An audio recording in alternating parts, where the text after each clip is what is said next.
The rate of UK Consumer Prices Index inflation fell to 0.3% in January, its lowest level since records began.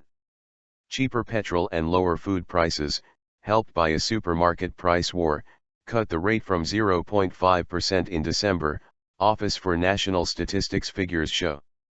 January's figure is the lowest rate of CPI inflation since estimates of the measure began in 1988. The Bank of England said last week that inflation may temporarily turn negative in the spring. Inflation as measured by the Retail Prices Index fell to 1.1% from 1.6% the previous month, the Office for National Statistics said.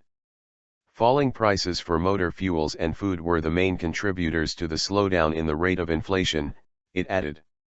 On statistician Phil Gooding said average petrol prices had fallen on the month, as had prices for foodstuffs such as milk and fruit, while games, toys, and hobbies had also become cheaper. He added that a slowdown in the rate of price inflation for alcohol and some recreational goods and services had also contributed to the overall slowdown.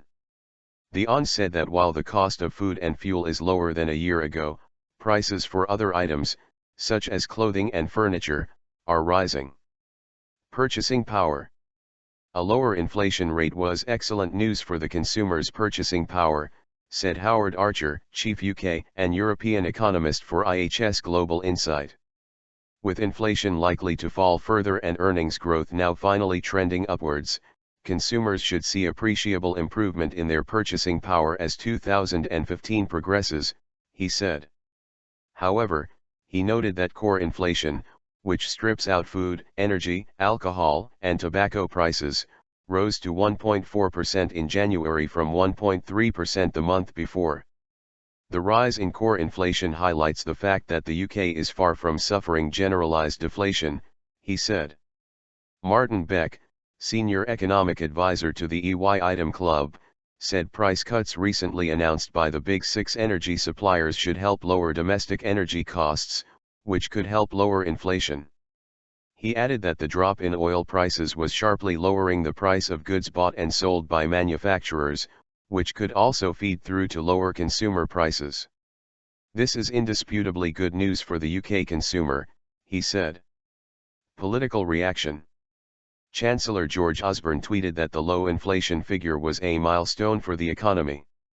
Danny Alexander, Chief Secretary to the Treasury, told the BBC that the figures were good news for the UK.